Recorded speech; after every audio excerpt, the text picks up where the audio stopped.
Today, Drake and Future stand as the #1 most streamed duo in rap history. However, thanks to recent events, we may never hear them on the same song ever again. From countless chart-topping hits together, breaking records touring the world, and of course their 2016 collab album, What a Time to Be Alive, this once inseparable pair was an instant recipe for a smash hit. Yeah, you know what it is, man. OVO, free bands. Yes, sir.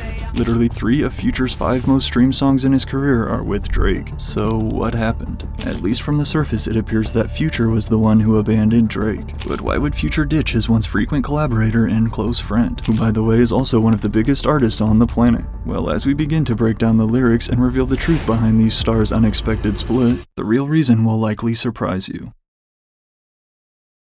According to Drake on Family Matters, his messy split from Future made him, quote, sick to his stomach. And honestly, us fans around the world feel the same way too. Having racked up billions of combined streams together, including their certified diamond single Life is Good, the two seemingly great chemistry has only made their recent beef more confusing. However, despite Drake and Future's insane musical success as a duo, the truth is their relationship has been rocky behind the scenes from the very beginning. And in order to fully understand the current situation, first we have to go back to where it all began. Believe it or not, since Drake and Future's first song together, there has been tension. Fresh off of a string of hot mixtapes in the Atlanta trap scene, back in 2011, Future stated that Drake actually reached out to him first to hop on a remix to his song. And although he did credit Drake for introducing his breakout hit Tony Montana to a whole new audience, this would also mark the first bump in the two shaky friendship.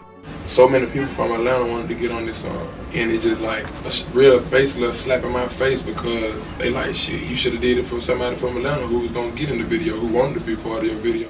Future claimed that it was a slap in the face for Drake not to appear in his Tony Montana music video. However, this was just a small insult compared to what was about to come. Future is probably one of my favorite people to come to the studio with just based off his work ethic, said Drake back in 2012. But while the two had clearly been developing chemistry, including collaborating again on the banger Love Me with Lil Wayne, along with Drake featuring on Future's trap music mixtape, that same year in 2013 though came more drama. So when we was at the studio, Drake came by the studio, and I always tell my engineer, started from the bottom. So when I put the beats on, I was like, man, put the beats in. So I always said, started from the bottom. He telling me this story. He bought me a bottle of Louis XIII that I never opened up. Wow. Because of this story, and I'm like, man, I won't buy it, I need publishing. Future revealed to Power 106 that he allegedly inspired the hook for Drake's hit Started From the Bottom, a single from his third album Nothing Was the Same. But although Future seemed to joke about it in the interview, still saying he'd rather have publishing on the song than a bottle of liquor, what happened just a month later was no laughing matter. Following the release of his album in 2013, Drake was set to embark on his Would You Like a Tour world tour, alongside Future, who was originally announced as an opener. But just days before the tour was set to kick off, which it's important to note that this was scheduled to be Future's first ever tour, that was until Future was removed from the concert's lineup due to an interview he did with Billboard 2 weeks prior. Drake made an album that is full of hits, but it doesn't grab you. Future allegedly told Billboard in regards to Nothing Was the Same, I've been on the songs of all these rappers that put out an album, and my music is still better. However, immediately after going public, Future called cap on the article. Respect to Billboard, but I'm disappointed on being misquoted. Always love for my fam Drizzy Drake. Future tweeted as his team forced Billboard to remove these statements, claiming they were taken out of context. I told him, I was like, man, he got a great album. I was like, Drake a dope artist, he a dope writer. I said so many good things about him. They didn't put that in the interview though.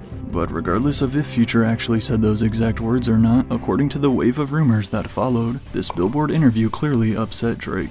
In addition to Page 6 reporting that Drake was, quote, so angry that he immediately demanded Future be booted from the tour, telling his agent either Future gets fired or he'll fire him, also came reports that Future was allegedly planning to file a lawsuit against Drake for lost wages. Seeing as he was set to earn about $40,000 per show on Drake's tour, this rumored lawsuit was said to total $1.5 million.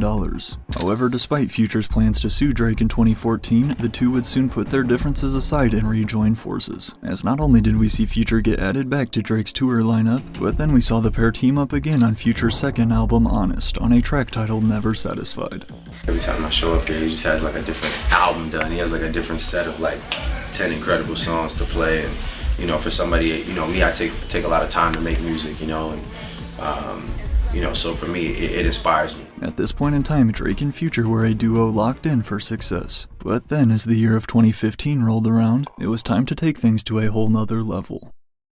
To continue his streak of appearing on each of Future's first 3 albums came their now 4-time platinum collaboration Where Ya At, leaving Drake as the only feature on the classic Dirty Sprite 2. And in addition to this time Drake actually showing up in the song's music video, which we need to note that the song was produced by Metro Boomin, it was actually during these recording sessions for Where Ya At in 2015 between Future, Metro, and Drake that another idea was formed. Like right now, this shit we making is a whole new way. It like changed the game. Everybody had to go back to the game board and like, damn, we never ever thought this would happen.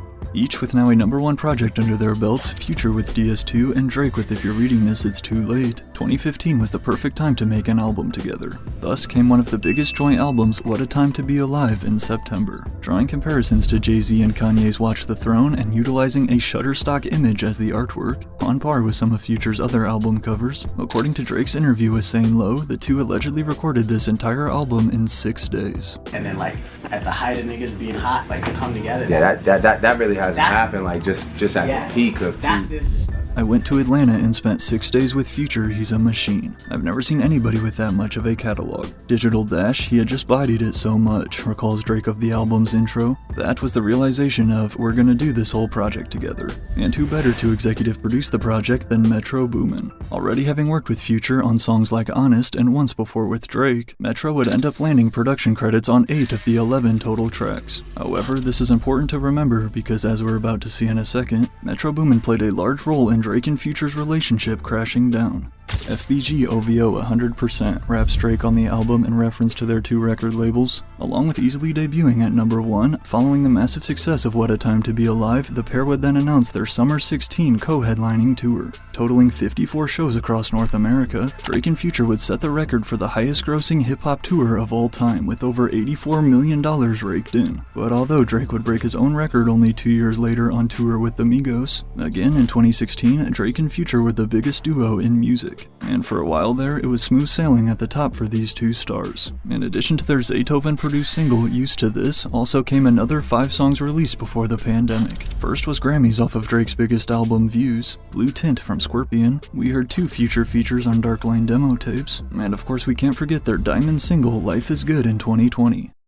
Never turn my back on FBG, God forbid. But then, only a year later, came Certified Lover Boy, an album that included another collab, Way Too Sexy, which is surprisingly Future's first song ever to reach the #1 spot on Billboard. Today, Drake claims that he had to, quote, put Future's first #1 in his hand, basically flexing saying that Future needed him in order to top the charts, but back in 2021, it at least appeared to be all love between the two. Drake and Future were constantly popping out at each other's shows, partying it up at Magic City, and always showing love to each other on social media. All things that fans noticed was not the case just a year later. With 3 of the 5 most streamed Future songs featuring Drake on them as well, you would think that something very significant had to have happened for Future to split from Drake, the world's most streamed rapper year in and year out. And although the duo still had one more global hit in them in 2022, this one never felt close to the same. In April of 2022, Future released his 9th studio album, I Never Liked You, which included 2 features from Drake, I'm On One and Wait For You. However, although Wait For You featuring Thames was one of the biggest songs of last summer, winning a Grammy and becoming Future's second #1 hit, aside from the music video though, neither Drake nor Future promoted this hit. They have never performed this song together, which is strange compared to their constant performances in the past, and as it turns out, this is likely the last song we'll ever hear Drake and Future release. In the months following Wait For You, fans began to speculate that something was up behind the scenes, as Drake and Future had never gone this long without being seen together. And then, in November of 2022, following Drake's collab album Her Loss with not Future but instead another rapper, 21 Savage, this would only fuel the rumors even more. I heard that's a big rumor that Future is not too happy this Drake and 21 Savage album. Because Future and Drake did an album before. And it makes Drake and Future album not as important, I would say. That's what he feels. According to rumors, Future was upset that Drake teamed up with 21 Savage for an album. While we've seen Future himself do collab albums with other rappers in the past, the fact that Future had been pushing for the release of him and Drake's sequel, What a Time to Be Alive 2, claiming on Instagram back in 2019 that the album was already cooked up, it is possible Future was a little jealous that Drake chose a different Atlanta rapper to do an album with instead. I got it being true too. I have it being true. I got it being true. Now, I'm not saying he's thrown a temper tantrum in his new 8-figure house, but I think he looked at his phone with one of those meme faces. But again, while nothing was ever confirmed, another year passed with still no sign of the two together. However, speculation would only skyrocket in 2023 when Drake dropped his album For All the Dogs, with the deluxe edition totaling out at a long 29 tracks, and including features from countless industry rappers including 21 Savage, Yeat, J. Cole, Chief Keef, and Lil Yachty to name a few. Not one of them was his formerly frequent collaborator, Future. Also seeing is the fact that Future did not repost or share Drake's album on social media like he typically always had in the past. At this point their beef was all but confirmed. And then, just 4 months later, it was. In March of 2024, Future and Metro Boomin teamed up to literally shake the entire rap game as we knew it. With the release of We Don't Trust You also recruiting the help of Kendrick Lamar, it was immediately clear that they were trying to take out Drake, featuring bars from Future on the album's opening track reading, "You a dude's #1 fan, dog, sneak dissin' I don't understand, dog," as well as possibly hinting at the real reason the two are beefing, "Pillow talkin' actin' like a fed, I don't need another fake friend, can't be 'bout a hoe cause we sharin', dog." These lyrics directed at Drake not only confirm their beef, but also seem to line up with the theory many fans have made on the internet. After the release of We Don't Trust You, fans began tracing back Drake lyrics from the past few years. That could potentially now have a deeper meaning, as subliminal disses aimed at Future. Drake don't do a diss like an outright diss song where it's a headshot.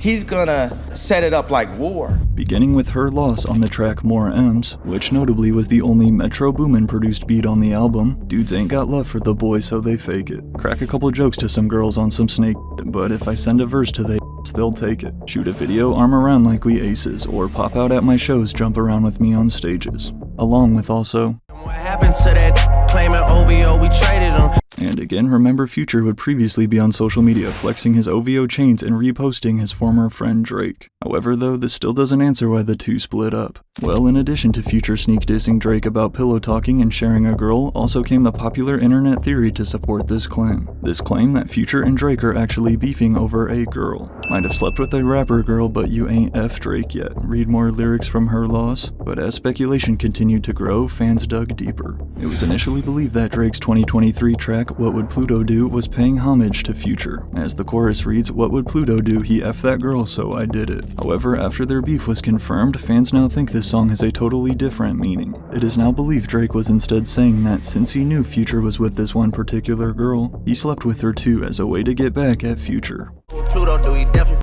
on his hoe, ayy. The cruelest thing to do is to be cool with a dude and effing on his girl. Future raps on his track Rockstar Chains, "I know dudes do it to me, so I'm always gonna send that hit." But as rumors continued swirling, it was then discovered that Drake and Future may low-key be beefing over this girl, Just Tokyo. Back in September of 2023, Just Tokyo was spotted backstage at Drake's tour stop in Miami. And along with then posting this picture of herself in March backstage at Future and Metro's Rolling Loud performance, while also wearing Future's merch, Just Tokyo has been linked to Future romantically for years. And to support this theory deeper came this bar in Drake's first diss response Push-Ups, rapping, "I'm out in Tokyo because I'm big in Japan." Again, what initially seems like on the surface a pretty basic bar, after claims of Just Tokyo being the one behind their split, fans connected the dots. I'm the only Japanese in the family, so I guess I don't know. Literally stating he is big in Japan, it is assumed Drake was hinting that he slept with the same girl as Future. Not to mention, Japan is actually Drake's worst market commercially, and he has never performed there ever in his career.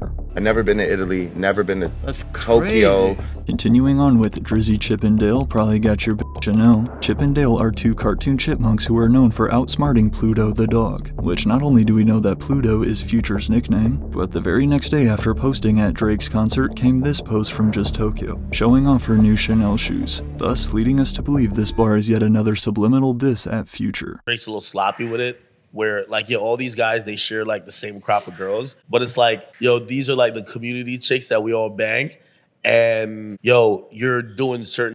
But whether or not Just Tokyo or any other girl is actually the reason behind their recent drama, Drake had a few more disses in store for his old friend. "I could never be nobody #1 fan," Drake raps on Push-Ups responding to Future, "Your first #1, I had to put it in your hand." Along with again bragging that Future needed his help in order to get his first #1 hit, also came these lyrics in Drake's other diss track, Family Matters. "Pluto make me sick to my stomach, we ain't never really been through it." Drake claimed their split made him sick. It was these next bars that reveal a big reason why. "Leland Wayne, he a f***ing lame, so I know he had to be an influence. These dudes had a plan and they finally found a way to rope you into it. 2 separate albums dissing, both Future and Metro's We Don't Trust You and their sequel 3 weeks later, I Just Did the Kim to It, Man skimmed through it. Leland Wayne is Metro Boomin's real government name, who Drake claims was the one who roped Future into joining this beef, and as it turns out, Metro Boomin is arguably the one most responsible for the split of Drake and Future. But what exactly went down? Metro Shut Your Ho Ass Up and Make Some Drums may honestly have been the most disrespectful way for Drake to diss Metro Boomin. And while that's exactly what Metro did, then producing the comical BBL Drizzy beat, the truth is, Drake and Metro Boomin's beef dates back to 2022. As another great previous duo we'll likely never hear again, collaborating multiple times through the years, tensions began 2 years ago when Drake and Metro hit the studio to play some beats. I was just in the studio with Drake one time because we were going to do some stuff for my album, and he just wanted to hear some songs from my album. Then he heard that one and really wanted to get on it. After hearing Metro's song Trance off his upcoming album, Drake immediately wanted to do a verse on it. However, despite as tempting as it may be, Metro Boomin made a decision that very few rappers or producers in the world would ever make. I was letting him know that he was really just done for real, and I was really just set on. He did some stuff, a couple parts was cool, but like I just felt like Slime verse and Trav verse and the outro, it was just already like, it just really wasn't no room. Metro Boomin decided to remove Drake's verse from his album Heroes and Villains, and many fans correctly suspected there was a deeper reason. Shortly after the release of Metro's album in December of 2022, the unreleased Drake version of Trance would suspiciously hit the internet. It's widely believed this was Drake and his team getting back at Metro for cutting his verse, who clearly did not like this and retaliated in the most Metro Boomin way possible. If you can't tell by now, Metro is also a very petty dude. And after Drake's version of Trance would leak, Metro himself then leaked the original version of Drake's Knife Talk. I had that song. That song was supposed to go on Savage Mode too. Yeah. I sent him that song like 2 days before the album came out. Really? Swear to God. He did his verse the day before the album came out. He did his verse. Knife Talk was originally just a 21 in Metro track meant for Savage Mode 2, and as a way to try and get back at him, the version that Metro leaked and shared is the version without Drake. Then, about another year passed, and in December of 2023, although he did produce one song on Her Loss, again the song that Drake supposedly dissed Future on, Metro had this to say on Twitter though, after Her Loss kept winning awards over his album. Yet Her Loss still keeps winning Rap Album of the Year over Heroes and Villains. Proof that award shows are just politics and not for me. The true award and reward is knowing that the music I spent so much time on brings joy to people's everyday lives. While this post is extra interesting considering the seemingly great relationship too between Metro and 21 Savage, who is obviously the other artist on Her Loss and who basically came up with Metro Boomin, but it's also likely that Metro had worked hard on What a Time to Be Alive too, and similar to the rumors about Future, it's possible Metro also feels slighted by Drake for ditching their project for Her Loss, since again, What a Time to Be Alive 2 was said to be already in the works back in 2019. That too. It's already cooked. Top secret. Yeah. My brother. Top secret. But regardless of the reasoning behind Metro Boomin's salty tweets, he would then respond to a fan asking if his beef with Drake is serious, to which Metro replied, "It's not deep at all, LMAO." However, after unfollowing Metro Boomin on Instagram and going on to call him out on this Kick livestream, it's safe to say Drake did not feel the same way. And to the rest of you, the non-believers, the underachievers, the tweet and deleters, you guys make me sick to my stomachs, fam. Honestly, if you guys want to look in my eyes, you guys want to do something? You guys, that's what I thought. No, that's what I thought. But again, to confirm Metro and basically the entire rest of the rap industry's beef with Drake came his collab album with Future in March. And although neither of them are yet to directly state the reason for their beef, to sum it up, it seems like everybody was picking sides and Future chose Metro Boomin's who he's worked with for longer. Not to mention people love drama and beef is great for album sales. Again though, some fans believe Drake and Future's disses to each other were soft compared to the other rappers involved. Which then begs the question, will we ever see this duo reunite? Honestly, I'd say there's still a chance we could see Drake and Future work together again in the future. Not only has Drake rekindled relationships from past major beefs with artists such as Meek Mill, but like academics said, they are too great to let some petty drama get between them. As we just learned, Drake and Future's friendship has been rocky since the very beginning, but in terms of where it goes from here, only time will tell.